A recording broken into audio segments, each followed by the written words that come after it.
meeting, but we'll have him say a few words too. So please, welcome.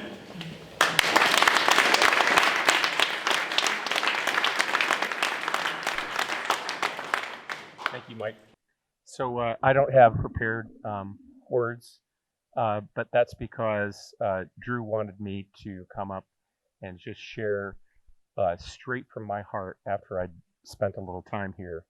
I flew in last night. I got a tour of the Boys and Girls Club headquarters, the top floor of Tom's building there.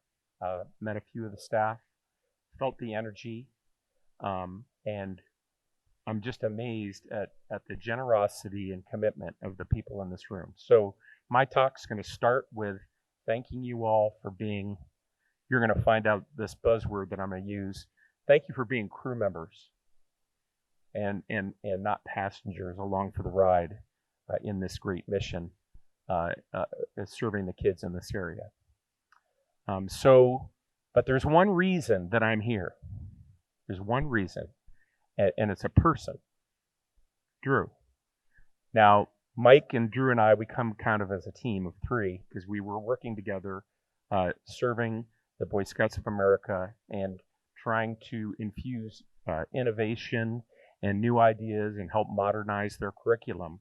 And so that mission we've been doing together for about 6 or 7 years. And we've had some great success. We've also seen some challenges. And the environment of the Boys and Girls Club is, I think, an even better environment to affect change and really have a closer impact, a sooner impact on these kids, just because of the way you're structured. So what I'm going to do today is I'm going to go talk to the kids, and I'm going to share with them the path that led me to space, which was a very strange one. But there were mentors along the way. My father, a musician, who always gave back. And I never appreciated how much he gave back until after he died 15 years ago. And the last few years I've been working up in Traverse City, Michigan, and the community was influenced greatly by him when he was in high school and then all through his life.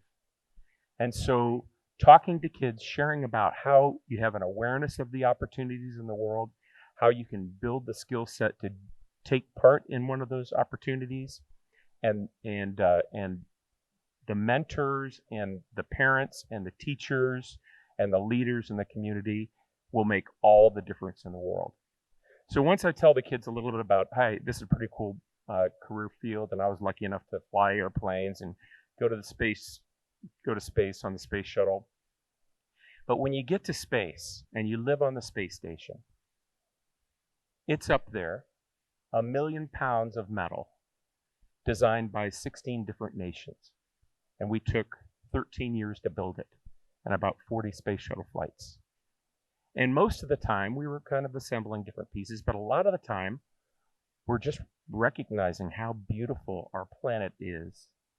And that's where the epiphany comes. You look at our planet and you say, wow, our planet is the most beautiful place around. You look at photographs don't do it justice. The atmosphere is thin and beautiful. As we orbit the Earth every 90 minutes, you see 95% of the populated land masses as we're orbiting the Earth. And so about 499 times I got to see this beautiful place we live. It is a lot like a spaceship, really. It's orbiting around the sun, okay, at 67,000 miles an hour, and orbiting once a year. And it has passengers on it along for the ride, and it has crew members. And the crew members are ones that take care of their other crewmates, and they take care of their spaceship. And as a pilot, my job was to take care of the spaceship. I was a plumber, I was the maid, I was the janitor. But we also took care of each other. And that message of Spaceship Earth and challenging the kids that you shouldn't be passengers, you should be crew members. We're actually going to make a patch. And that was Mike Lepresi's idea. Spaceship Earth. And then a crew member, and you're challenge the kids to be crew members, and all the decisions they make in their lives are centered around this idea: am I being a good passenger? Am I being a good crewmate? Am I taking care of my environment? Am I making the right decisions? Am I contributing, or am I just along for the ride? So anyway, thank you all for being here. I think we're going to go into I told you we're going to start with thanks. We're going to end with thanks. And Drew has some cool tchotchkes that he wants to, that we helped set up last night. But we can't thank you enough. These things that you have are just symbols of how strongly we feel and appreciate your time, your resources, and your involvement in this critical mission. So thank you.